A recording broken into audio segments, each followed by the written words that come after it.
라디오 독서실 한국인이 사랑하는 우리 문학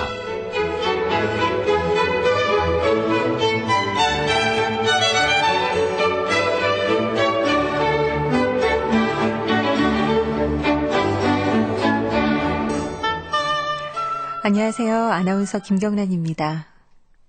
산 너머 남촌에는 김동환. 산 너머 남촌에는 누가 살길래 해마다 봄바람이 나무로 오대. 꽃 피는 4월이면 진달래 향기, 밀 익는 5월이면 보리내 음새. 어느 것 한 가진 듯 싫어 안 오리. 남촌서 남풍불제 나는 좋대나. 네, 김동환 시인의 산 너머 남촌에는 앞부분입니다. 이 시 들으면 노래를 흥얼거리게 되지 않으세요? 박재란 씨가 부르는 노래 기억하는 분들 많으실 겁니다. 라디오 음악 프로그램에서도 이맘때쯤에는 이 노래 들려주는 곳 많은데요. 그런데 대중가요 중에도 시인의 시에다가 곡을 붙인 노래가 많습니다. 정지용 시인의 향수 대표적이고요. 또 가을엔 편지를 하겠어요로 시작하는 노래는 고은 시인의 가을 편지에 곡을 붙인 노래죠. 시인의 시가 노래로 만들어지고 그것을 많은 사람들이 부른다는 것은 시에다가 날개를 다는 것 같다는 생각이 들어요. 봄날의 나비처럼 말이죠. 저 멀리 봄이 날아오는 소리 들리세요?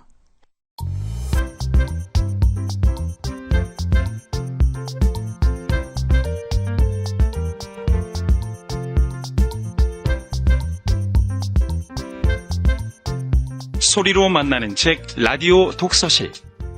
한국인이 사랑하는 우리 문학을 김경란 아나운서와 함께 만나봅니다.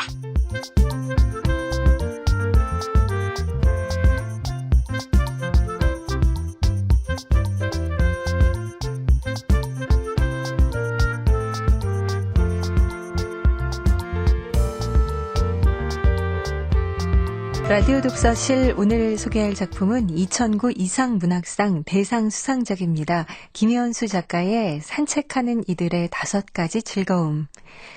이 작품이 대상의 영광을 차지했는데요. 김현수 작가는 1993년에 개간 작가세계 여름호에 시를 발표하면서 작품 활동을 시작했습니다.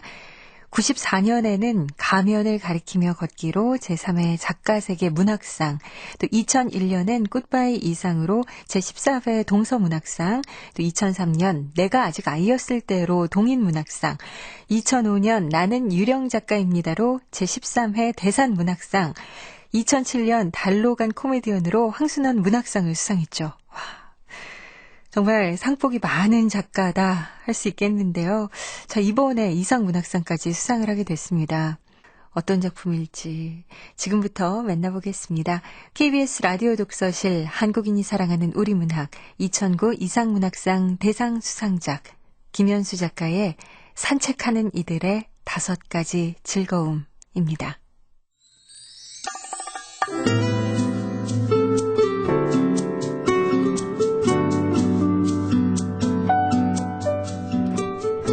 산책하는 이들의 5가지 즐거움. 김현수.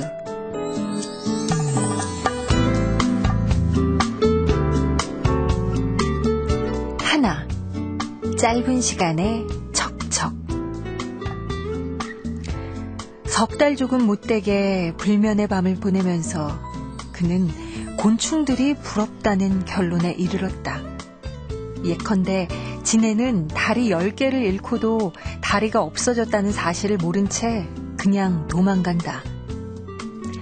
어쩌면 다리가 너무 많은 것일지도. 배짱이는 다른 포식자에게 자기 몸이 씹히는 와중에도 열심히 먹이를 먹는다. 이건 역시 배가 너무 고파서.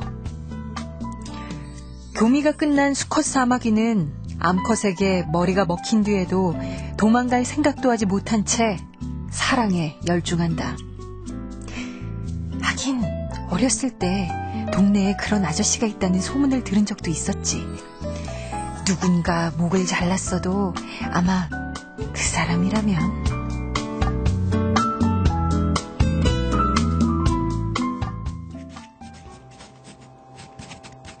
그것들에게는 통증이 없기 때문이지. 그걸 단순히 통증이라고 할 수는 없겠지. 그건 고통이라고 불러야만 해. 그는 A4 용지에 푸른색 만년필로 목록을 작성하면서 중얼거렸다. 그가 생각하는 고통이란 곧 부처가 말한 생로병사와 같은 것이었다. 불면의 장기적 지속이 이런 식으로 그를 종교적 고뇌로 이끈 셈이었다. 어쩌면 머리가 너무나 큰 개미 인간들의 궤적. 그는 저도 모르게 목록에다가 그렇게 썼다. 쓰고 나서 보니까 그도 그럴듯해 보였다. 그는 연신 하품을 해대며 계속 목록을 작성했다. 부엌 가스레인지 위에선 주전자가 끓고 있을지도 모른다. 내일은 조피디에게 전화를 걸어서 반드시 진행 상황을 체크해야만 한다. 공과금을 결제하려면 계좌에 돈을 입금시켜야만 한다. 무려 3시간에 걸쳐서 목록을 작성하는 동안 통증은 찾아오지 않았다. 대신에 두 눈은 빨갛게 충혈되고 졸음은 한없이 밀려들었다. 이제 됐어. 이제 잠이 올 거야. 침대로 가서 빨리 눈을 감아야지.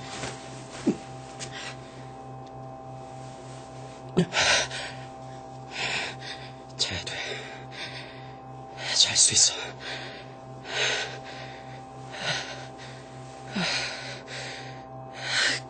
그런데 왜 이렇게 머릿속을 맑은 거야?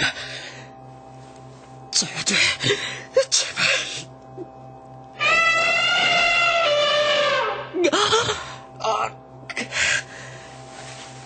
또 코끼리 한 마리가 슬금슬금 다가오고 있어.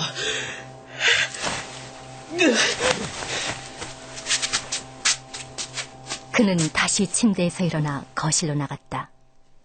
그는 제정신으로는 절대로 읽을 수 없는 책, 지루해서 펼치는 순간 바로 잠들 만한 책, 단 한 문장도 읽고 싶지 않은 책을 찾아서 서가를 뒤적이다가 암 환자를 위한 생존 전략이라는 책을 발견했다.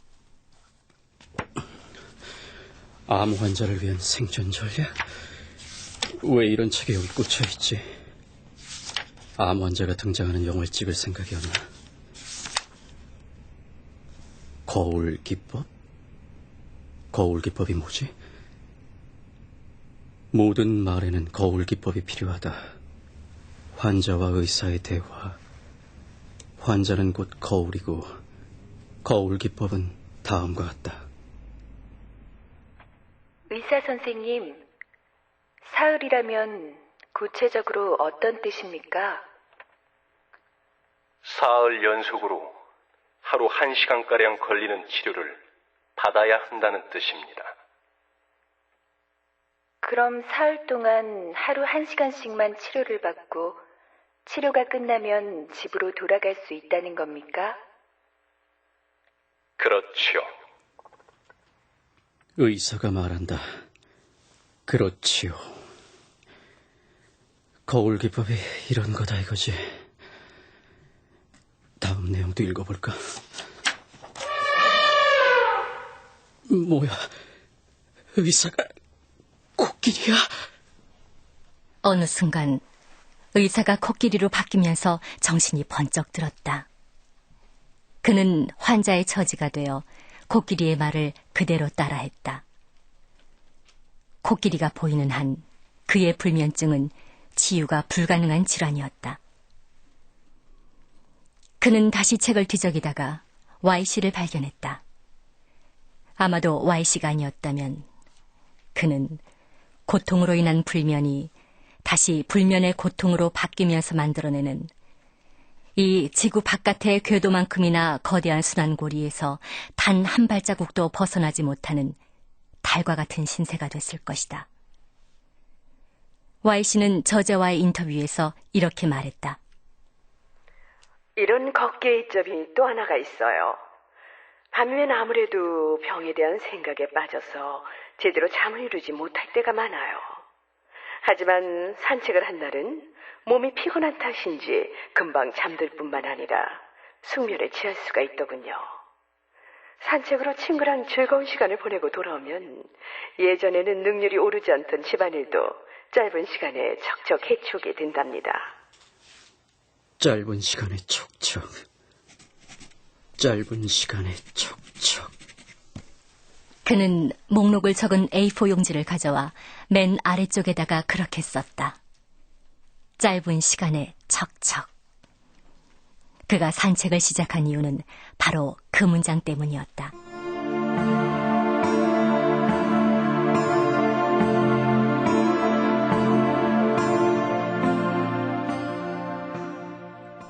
둘, 코끼리도 재울 수 있으며.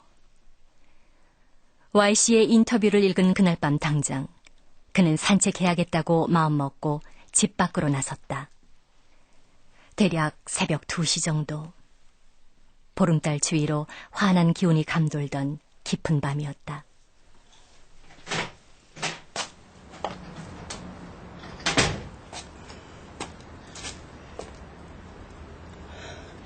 그래, 산책을 하는 거야. 그럼 잠도 잘 올 거고.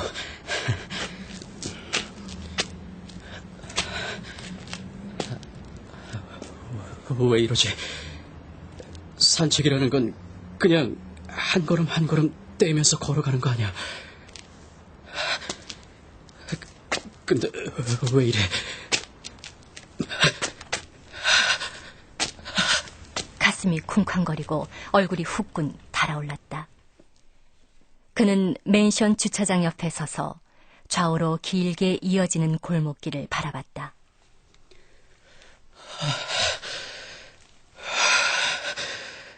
왜 이러지? 왜 이렇게 불안한 거야?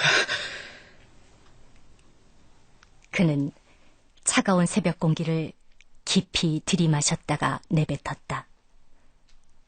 그는 코끼리와 함께 다시 집으로 돌아갔다. 다음 날부터 그는 전화를 걸어 약속을 잡기 시작했다. 제일 먼저 여동생부터. 오빠가 웬일이야? 만나자는 전화를 다 하고? 결혼식 준비는 잘 돼가냐? 그럭저럭. 오빠는 영어 안 만들어? 만들어야지. 이번에는 좀 쉽게 만들어봐. 너무 예술적으로만 만들지 말고. 그럴게. 아, 다리 아프다. 아무데나 들어가자. 꼭 지하철역 근처에 있는 카페까지 가야 돼? 다 와가. 저 모퉁이만 돌면 돼. 곧 결혼을 앞둔 여동생과는 집 앞에서 출발해 자동차 대리점에 있는 큰 길 모퉁이를 돌아 지하철역 근처까지 갔다가 거기 있는 카페에 앉아 뜨거운 차를 마시고 돌아왔다.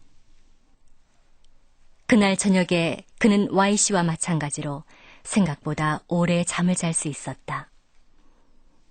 어쩌면 잠을 잔 것은 그 사건 이후로 늘 자신의 심장 위에 발을 올려놓고 있는 코끼리였는지도 모르겠다. 새벽 2시쯤.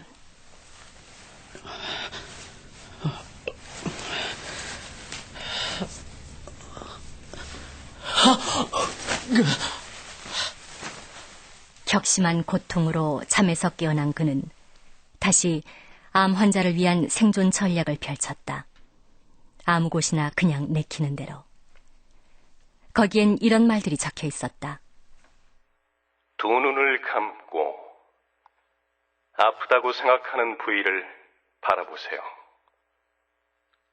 통증이 보이나요? 주기적으로 통증이 밀려왔다가 사라지나요? 아니면 그 상태 그대로 거기 존재하나요? 이제 그 통증이 공이라고 생각해 봅시다. 벽에 농구공이라고 생각해 보세요. 꿈과 현실의 어중간한 경계를 드나들던 그의 머릿속으로 안경을 낀 코끼리가 나와서 그를 향해 말했다. 이제 그 공이 야구공만큼 줄어들다가 다시 탁구공처럼 작아진다고 생각해 보세요. 자, 천천히 호흡을 내쉬면서 이번에는 그 공이 점점 커진다고 생각해 보세요. 다시 농구공으로, 그 다음에는 에드볼론으로. 자, 다시 농구공으로 돌아갑니다. 그 공을 하늘로 던져보세요. 한 3m 정도 던졌다가 받아보세요. 진짜 공을 가지고 놀듯이 자기 손을 떠났다가 다시 내려올 때까지 가만히 서서 기다려보세요. 거기 그분, 왜 그러세요? 왜 그렇게 나를 바라보나요? 제가 뭐 이상합니까? 내가 이걸 던지면 과연 선생님이 이 공을 받을 수 있을까 궁금해서 말입니다. 한번 던져보세요. 웬만한 건 제가 다 받을 수 있으니까. 자,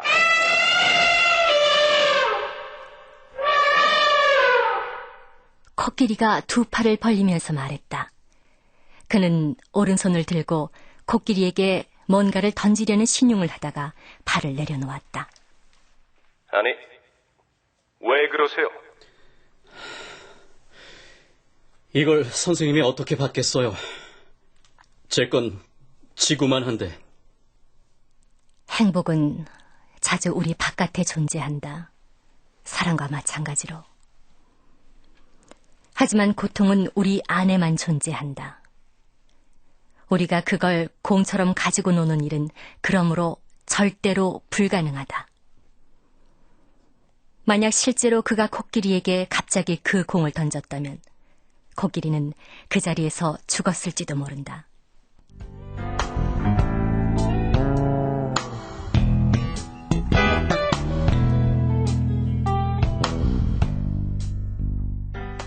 셋, 침대에서는 잠만 자고 섹스만 하고. 다음 날 그는 걱정하는 일들의 목록이 적힌 A4 용지를 뒤집어 거기에다가 친구들의 이름과 연락처를 적었다. 모두 9이었다. 자신이 연락할 수 있는 친구의 숫자가 고작 9명뿐이라는 사실에 그는 약간 실망했다. 어쨌든 그는 위에서부터 순서대로 친구들에게 전화를 걸었다. 처음으로 전화를 받은 친구는 금융감독위원회에 근무하는 고등학교 동기생이었고 1년에 서너 번 전화할 때면 늘 그랬듯이 무척이나 바쁜 목소리였다. 집으로 좀 와줬으면 좋겠어. 아? 니네 집? 이사했어? 아니, 그대로야. 대신에 침대를 옮겼어. 큰 방에서 작은 방으로. 침대에서는 잠만 자고 섹스만 하라는 게 의사의 처방이어서. 여보세요? 여보세요? 꼭 침대에서만 할 필요는 없을 텐데. 알았어, 이따가 봐. 저녁에 초인종 소리를 듣고 문을 열었더니 약속대로 넥타이를 맨 친구가 문 앞에 서 있었다. 왔구나. 들어오라는 소리도 안 해. 나가자. 어딜? 산책하러. 밤늦게 비가 내릴 것이라는 일기예보가 있었지만 아직까지 저녁 공기는 건조했다. 이번에는 자동차 대리점이 있는 모퉁이를 돈 뒤 지하철역을 지나 언덕 위에 있는 대학교 앞까지 산책할 계획이었다. 산책할 생각을 하니 그의 기분이 들떴다.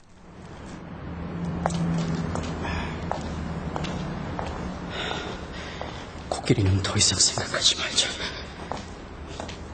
병원에 갔었니? 병원에 갔었냐고? 코끼리 때문에. 아니, 불면증 때문에. 교통사고의 후유증인가? 뭐라고 하지 그걸? 외상후 증후군인가? 삼풍백화점이 붕괴된 뒤에 살아남는 사람들이 겪는 불면증이 아마 그런 거지? 헛것 보고 막 소리 지르고 부수고. 너도 그런 건가? 이렇게 냉정한 친구를 첫 번째 산책 후보로 올린 건 내 실수야. 하지만 가장 친한 친구는 이 친구뿐이니. 내 말 듣고 있는 거야? 너도 외상후 증후군이냐고. 외상후 증후군 맞아. 삼풍백화점이 붕괴된 뒤에 살아남은 사람들이 겪는 불면증. 그런 거야. 하지만 헛것을 보고 막 소리를 지르고 부수고 하는 건 아니야. 그건 영화 같은 데나 나오는 거지. 그런 거라면 병원에 가서 치료를 받을 일도 없어. 그게 다 정신적인 문제 아닌가? 모두 정신적인 문제라고 말하는 거지. 그런데 실제로 몸이 아픈 거야. 정신이 아픈 게 아니라. 정신이 아픈 게 아니라 몸이 아픈 거라고? 실제로 다시 콘크리트에 깔리는 건 아니잖아. 근데도 몸이 아파? 두 사람은 땀을 흘리면서도 쉬지 않고 언덕을 향해 걸어 올라갔다. 대학교 앞 거리에는 수많은 사람들이 걸어 다니고 있었다. 어두운 캠퍼스까지 산책한 뒤 학교 앞 거리에 조그만 카페에 들어갔을 때 그의 거울 기법을 들은 친구가 말했다.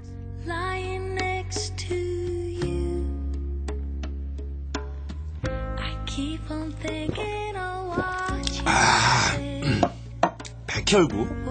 백혈구가 왜? 백혈구는 외부 병원체를 죽이는 좋은 세포지만 이따금 멀쩡한 자기 세포를 적으로 오인하고 죽이는 경우도 있어. 그렇게 되면 외부와는 아무런 상관도 없는 고통이 자기 내부에서 생겨나거든. 그게 바로 류모티즘이라는 거야. 백혈구 정도가? 백혈구 정도? 타키온 같은 것도 있잖아. 과학자들이 있다고 생각하는 빛의 속도보다 빠른 입자.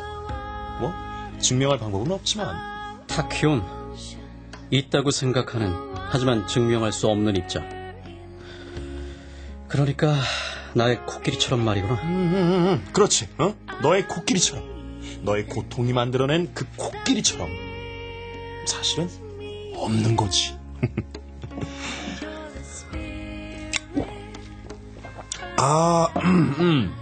어제 말이야, 증권사 주변에 돌아다니는 거 찌라시 보니까 이런 구절이 있더라. 고통이란 자기를 둘러싼 이해의 껍질이 깨지는 일이다. 고통이란 자기를 둘러싼 이해의 껍질이 깨지는 일이다?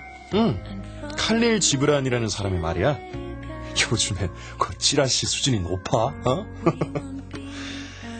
아이고, 지금 주식시장 완전히 공황 상태야. 애널리스트들이 제 아무리 분석하려고 해도 논리적으로 이해가 불가해.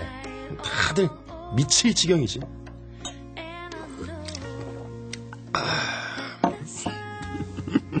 네 주변에서 그 코끼리가 안 보이면 여의도에 갔다고 생각하면 될 거다. 그런 상황에서도 돈을 버는 사람들은 있겠지. 코끼리가 심장을 마구 밟아대더라도. 전쟁이 나서 주식을 불쏘시개로 쓰는 날이 오더라도 그걸로 돈 버는 사람들이 있을걸? 오늘 너 만나서 처음으로 희망적인 이야기를 들었다. 코끼리가 나쁜 것만은 아니라는 소리니까. 그건 마지막으로 이해하려는 사람들보다 아예 처음부터 오해한 사람들이 되레 잘 된다는 소리니까 근데 그게 희망적일까? 그게 희망적일까? 그게 희망적이야.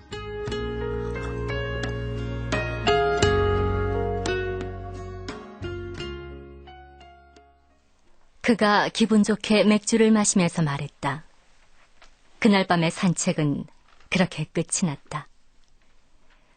오랜만에 마신 술로 완전히 취해버린 그는 콧물 눈물을 다 쏟아내며 울었다.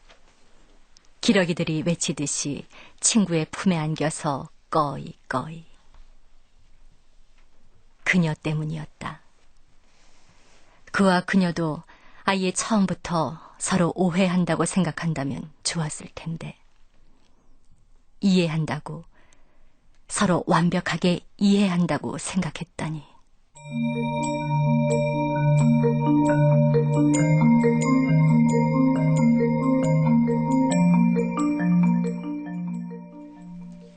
넷, 결국 혼자서 길을 걸어가게 될 것이며. 그로부터 2주일 동안 그는 계획대로 9명의 친구들과 산책을 했다. 매일 할 수 있었으면 좋았겠지만 친구들의 사정도 여의치 않았고 비가 내리는 날도 많았다. 마지막으로 그와 함께 산책한 친구는 두 아이의 아버지로 분당에 사는 건축사였다. 우리 초등학교 다닐 때 너희 집에 탁구대회 있었잖아. 기억나? 야, 넌 번번이 내가 넣는 서브를 못 받았지? 치사하게. 어? 치사해? 야, 임마, 뭐가 치사해? 난 그냥 탁구공을 네트로 넘기면서 땀 흘리는 게 좋았는데 넌 혼자 서브 연습해서 날 힘들게 했잖아. 치사한 녀석. 뭐, 정말 내가 치사하다고 생각했었단 말이야? 그럼 네 서브를 받아치려면 미리 계산을 해야만 했으니까 난 그냥 스매싱을 하면서 땀을 쏟는 게 좋았다고. 하지만 그런 이야기들은 대학교 정문까지 걸어가기도 전에 모두 끝났다. 건축사는 자기 얘기는 거의 하지 않고 대신에 그의 영화를 본 소감을 마치 전문 주간지에 리뷰를 쓰듯이 얼마간 중얼거렸다. 그 여자가 나왔던 영화도, 야, 그걸 몇 명이나 이해하겠냐? 에? 너무 난해하다고. 아, 그랬니? 아니, 뭐, 그 예술 영화가 다 그렇긴 하지만. 야, 우리 딴 얘기 할까? 네 얘기 좀 해봐. 나? 아니, 나야 뭐 잘 지내지. 야, 그 다음 영화는 뭐 찍을 건데? 잠깐만. 당신이야? 나? 영화 감독 친구 만나고 있지. 뭐라고? 둘째가 아파. 집에 빨리 좀 들어오라고. 그래, 가야지. 알았어. 금방 갈게. 저기. 몸이 아픈 사람들은 다른 사람들의 연기에 민감해져. 특히 어색한 연기는 비문투성의 문장을 보는 것처럼 불편하다고. 야, 미안해서 어쩌냐. 나 가봐야. 가봐. 둘째가 아프다며. 그래, 미안하다. 택시! 야, 나 그렇게 치사한 인간 아니다. 너 그렇게 치사한 인간 아니야. 알아. 갑자기 왜 그래? 농담이었는데. 그런가? 야, 그런데 네 영화는 서민들이 보기에는 너무 예술적이더라. 운동이요?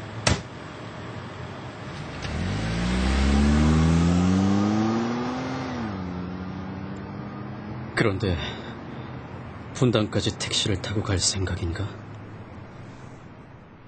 9번째 친구가 떠나고 나니 그의 기분이 왠지 더러워졌다.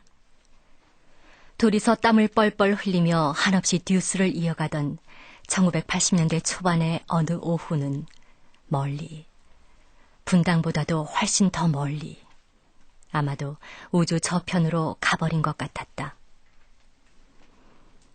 건축사가 탄 택시가 멀어지자마자 한쪽 골목에서 코끼리가 나타나더니 그의 심장 위에 슬며시 한쪽 발을 올려놓았다.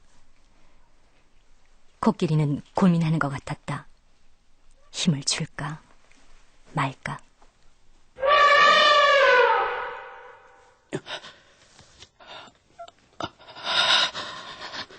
언제 코끼리가 새에게 힘을 줄지 예상할 수 없다는 사실이 그를 공포 속으로 몰아넣었다.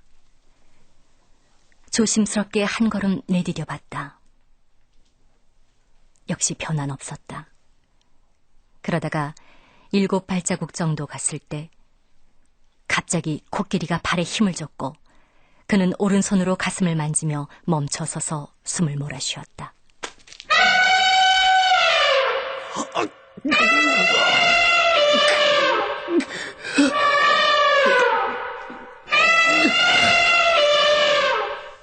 심장이 없어도 걸어갈 수 있는 차라리 진해나 배짱이나 수컷 사마귀 같은 것이었다면 고통. 그 고통. 그로서는 거의 엎드려서 빌고 싶은 심정이었지만 코끼리는 어쩌면 타키온 같은 것, 있다고 생각하지만 증명할 수는 없는, 논리적으로는 불가능한, 빛보다 빠른 입자 같은 것이어서 어디를 향해 빌어야 할지도 알 수 없었다.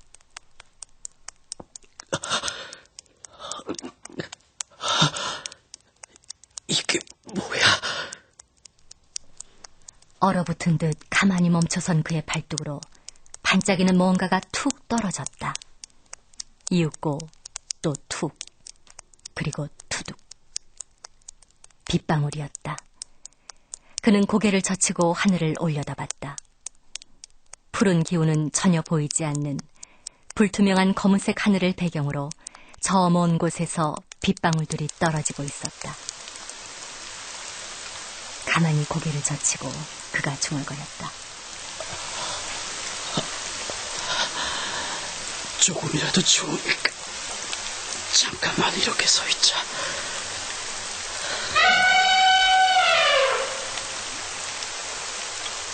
조금이라도 좋으니까 잠깐만 이렇게 서 있자고? 코끼리도 가만히 고개를 젖히고 중얼거렸다. 그는 얼굴을 젖힌 채 고개를 끄덕였다.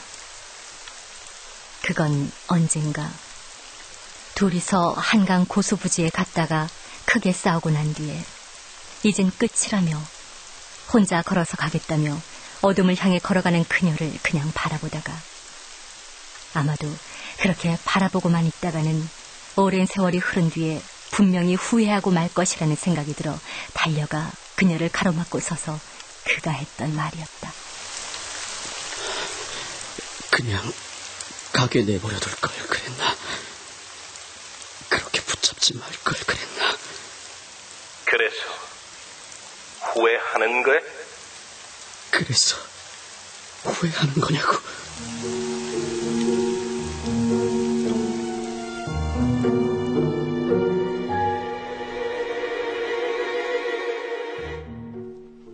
다섯, 거리에서 새로운 친구를 사귀게 될 것이다. 9번째 친구와 산책을 한 뒤 그의 목록은 끝에 도달했다. 그는 앞면에는 걱정하는 일들의 목록이, 뒷면에는 절친한 친구들의 목록이 적힌 A4 용지를 책상 한쪽에 던져버린 뒤 이제는 핸드폰에 저장된 번호를 들여다보며 무작정 전화를 걸었다. 예, 안녕하세요. 저 기억나실지 모르겠어요. 전 영화감독... 예. 아니, 그냥 얘기 좀 하려고요. 한 번이라도 안면이 있거나 혹은 다시 일을 시작하려면 어차피 만나야만 할 사람들에게 전화를 걸었다.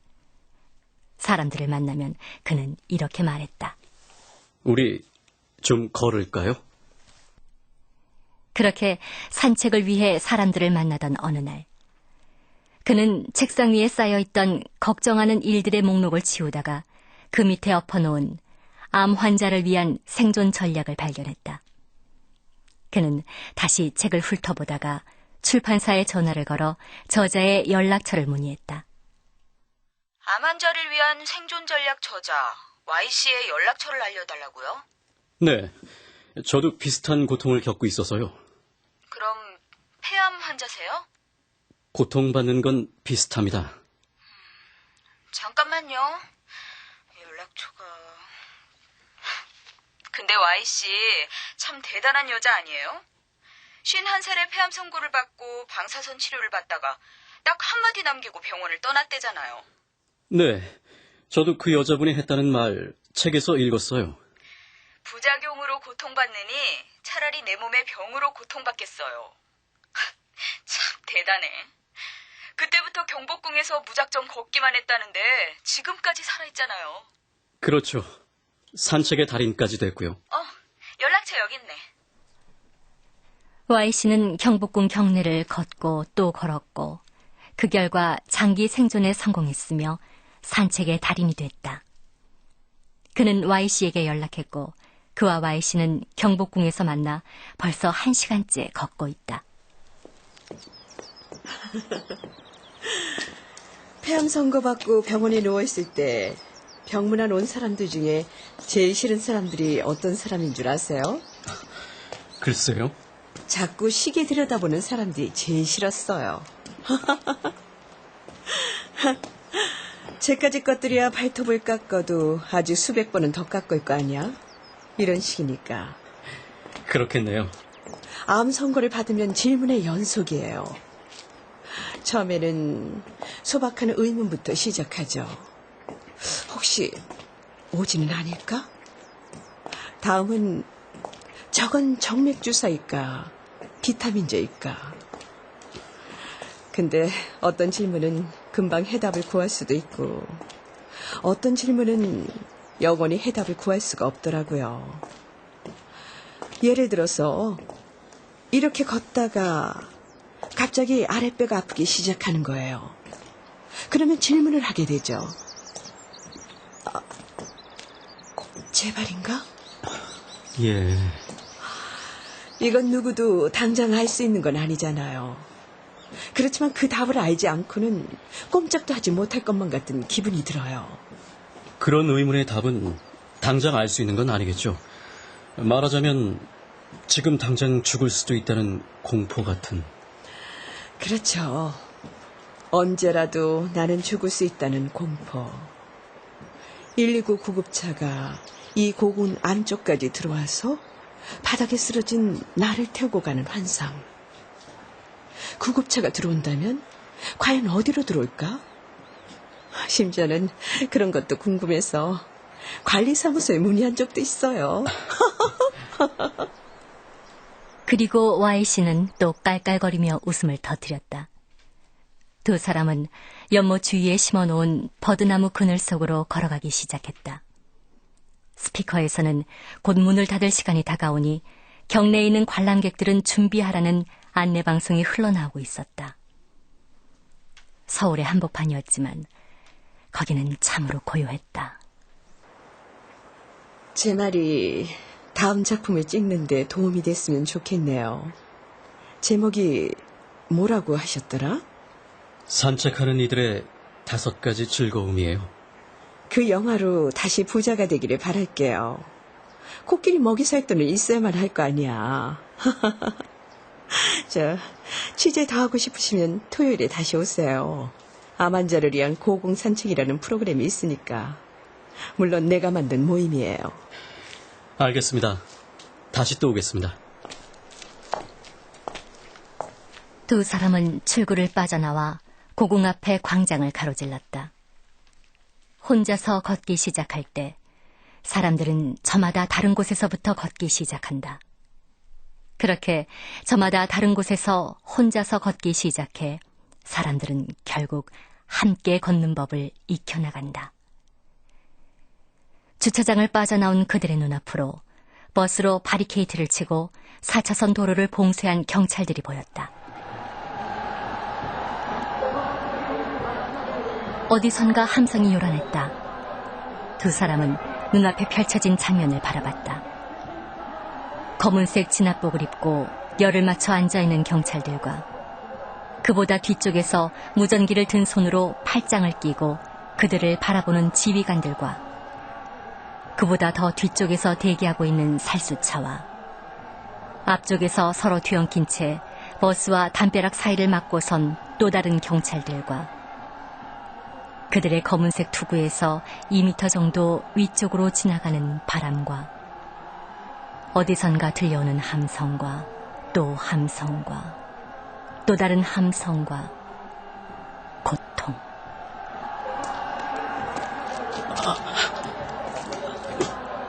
어때요? 괜찮아요? 조금 더 걸어볼까요?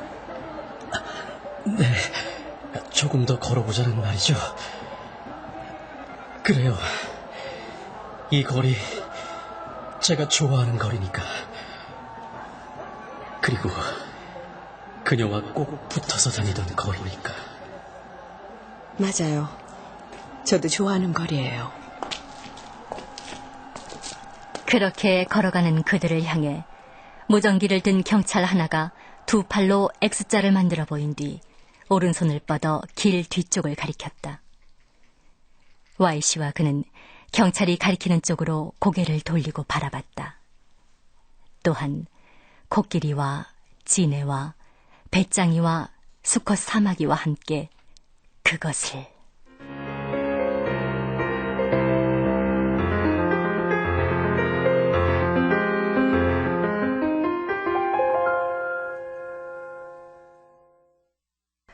김현수 작가의 산책하는 이들의 5가지 즐거움은 들으신 대로 이렇게 끝이 납니다.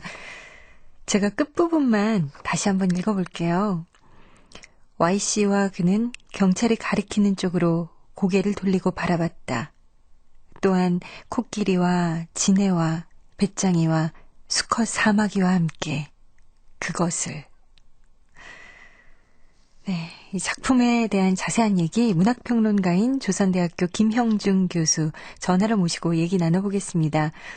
교수님 안녕하세요. 네, 안녕하세요. 네, 반갑습니다. 네, 반갑습니다. 네, 저희가 이번에 이상문학상 대상 수상작인 김현수 작가의 작품을 함께 들어봤는데요. 예. 이 마지막 구절에 그것을에서 이 그것이라는 게 진하게 표시가 돼 있거든요. 예, 고딕체로 돼 있죠. 네, 그것이 의미하는 건 과연 뭘까요? 예, 저도 처음에 읽었을 때 그것 때문에 되게 고민을 했었습니다. 아, 네. 예, 근데 자세히 읽어보면 그 마지막 구절이 나오기 전에 한 페이지쯤 앞쪽에 해답이 될 만한 구절들이 있어요. 아. 예, 제가 읽기로는 지금 그 장소가 어떤 장소냐면 길거리에서 정경들하고 촛불 시위하고 있는 군중이 대치하는 장면처럼 여겨집니다. 네. 사실 이 작품을 쓰는 동안에 촛불 시위가 있었고 거기서 많은 느낌을 받았던 얘기를 작가가 한 적도 있었고요. 아, 그렇군요. 예. 그 방금 읽으셨던 마지막 구절에서도 코끼리, 지네, 배짱이, 수컷 사마귀 이런 얘기들이 나오는데 이 작품에서 동물들 이름은 고통을 상징하는 것들이거든요. 네. 그러니까 여러 가지 고통을 가진 사람들이 길거리에서 그 행렬을 이루어서 이쪽으로 전진하고 있는 것을 보았다거나 그거를 지금 마지막에 그것이라고 일종의 수수께끼처럼 작가가 집어넣은 것 같아요. 예, 그렇게 되면 이제 작품의 주제가 그것 때문에 부각되는 부분이 있죠. 아, 그렇군요. 예, 고통을 가진 사람들의 행렬, 연대 이런 것들을 암시하게 되는데 이거는 사실은 전형적으로 김현수적인 주제입니다. 아, 그래요. 그 앞에서 독자들 중에서도 이런 얘기를 했어요. 작품이 좀 어렵다라는 분도 있고 내용 중에 이 비슷한 부분이 있고요. 예를 들면 서민들이 보기에는 너무 예술적이라는 부분인데 이 작품을 좀 전체적으로 예. 소개를 해주세요. 사실 어렵다는 얘기들이 나올 수도 있어요. 김현수 작품이 그렇게 쉬운 작품들은 아닙니다.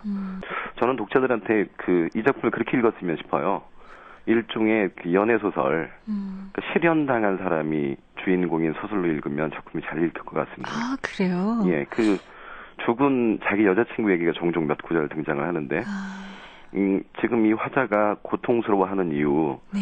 그 가슴에서 코끼리의 발이 자기를 누른다라는 얘기를 하거든요. 네. 그게 이제 일종의 고통의 상징일 텐데 그 고통이 사실은 실현 때문에 자기를 두고 먼저 죽어버린 그 여자친구에 대한 감정 때문에 생기는 고통이고 그걸 이겨가는 과정이 뭐냐면 이제 산책을 하는 거죠. 네. 산책을 혼자 하는 건 아니고 처음엔 여동생을 불러서 하고 그렇죠. 예, 9명의 친구들과 산책을 하는 과정에서 깨닫는 게 있습니다. 그게 이제 고통이라고 하는 것은 사라질 수 없는 것이다.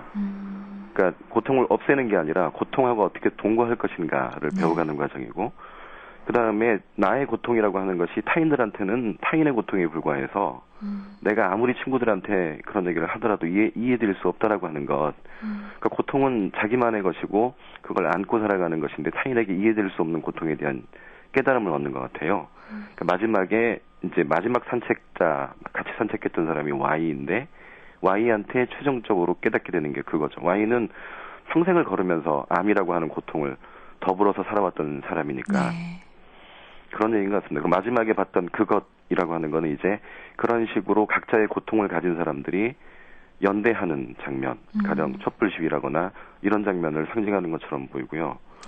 그전 작품들에서 사실은 그런 주제가 김현수한테 있죠.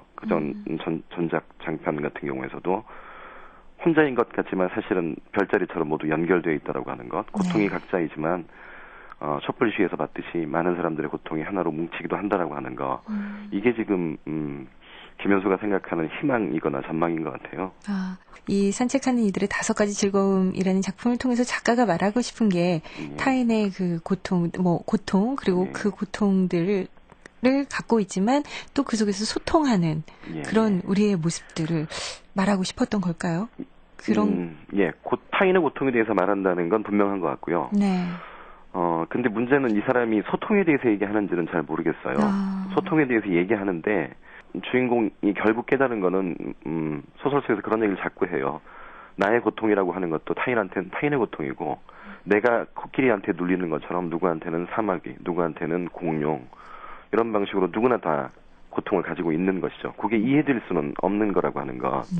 그러니까 이 지점이 오히려 김현수를 되게 윤리적이게 하고 진지한 작가이게 하는 것 같습니다. 왜냐하면 사실 그 타인의 고통을 이해한다는 게 되게 보면 오만이거나 그렇죠. 값싼 이 동정이거나 연민일 경우가 되게 많죠. 그 지점을 자꾸 돌파하려고 하는 작가가 김현수죠. 김현수 작가에 대해서 얘기를 살짝 한번 나눠보죠. 이 김현수 작가는 작가 이상과 좀 각별한 인연이 있는 것 같아요. 내겐 휴가가 필요해라는 작품도 그 이상 문학상에 올랐었고, 또 장편 중에는 굿바이 이상이라는 작품도 있어요. 그래서 이상의 작품을 읽고 작가가 되기로 했다, 이런 이야기도 있더라고요. 오감도를 읽고 소설가가 글을 쓰고 싶었다, 이런 얘기를 들었습니다. 네. 굿바이 이상이 사실은 그 김현수의 출세작이죠. 그 이전까지 작품들은 지나치게 실험적인데 치중하다 보니까 본인도 인정하지만 그 인정받은 작품이 별로 없었어요. 근데 굿바이 이상을 쓴 뒤에 이 작가가 그해 그 작품으로 독립문학상을 받고 그러면서 유명해진 작가입니다. 근데 저 보기에는 자꾸 이제 이상과 김현수의 관계를 생각해 보면 그 미국의 비평가 중에 그 해럴드 블룸이라고 하는 비평가가 있는데 이 사람 책 제목 중에 영향의 불안이라고 하는 저작이 있어요. 근데 그게 어떤 논지냐면 어떤 작가는 자기가 혹시 다른 대선배한테 영향받지 않았을까, 내가 그 사람의 그늘에 있다라고 하는 불안 때문에 시달린답니다. 그 불안을 극복해가는 과정이 이제 자기가 대작가가 되는 과정일 텐데 저 보기에는 이상과 김현수의 관계가 그런 것 같기도 하고요. 그러니까 이상 때문에 글을 쓰기 시작했던 것 같고, 근데 그렇게 해서 결국 이상에 대해 쓴 소설이 굿바이 이상인데 굿바이라고 하는 게 결별이겠죠. 그 이상을 그런 식으로 결별하고 극복하고 나서 그 뒤에 나온 작품들은 지금까지 한 편도 졸작이 없었습니다. 그런 걸 보면 그러니까 이상을 읽고 그를 초창기에는 따라하다가 형식 실험이라고 하는 게 되게 이상과 어울리는 일이죠. 그런 걸 하다가 이상을 극복하기 시작했던 게 굿바이 이상이었던 것 같고 그 뒤부터는 거의 이제 자기 목소리, 자기 주제를 찾아서 글을 쓰는 것 같아요. 최근에는 그래서 지금 기량이 절정에 올라 있는 작가인 것 같고요. 네, 그래요. 참 누군가라도 이렇게 세상을 살면서 그런 존재, 그런 대상이 있다는 것, 그러니까 김현수 작가에게 이상이라는 존재 같이요. 그렇게 그런 존재가 있다는 것도 참 행복할 수 있겠다라는 생각도 들어요. 이상도 행복하겠죠. 네, 그래요. 자, 교수님 오늘 도움 말씀 진심으로 감사합니다. 잘 들었습니다. 네, 감사합니다. 지금까지 도움 말씀의 문학평론가인 조선대학교 김형중 교수였습니다. 오늘 소개한 작품 함께하면서 여러분들 어떤 부분에 공감하셨어요? 전요, 폐암 환자인 Y씨가 했던 말에 좀 공감이 가더라고요. 암 환자들을 병문안 온 사람들이 시계 보는 걸 싫어한다고 하죠. 또, 이렇게 무심코 내뱉는 말이지만, 일단 네 몸이 나은 뒤에 그때 얘기하자. 이런 말도 싫어한다고 하는데, 말 한마디, 행동 하나도 정말 내가 살면서 신경을 써야겠구나 싶어요. 타인의 고통이 나의 고통이 될 수도 있는 거니까요.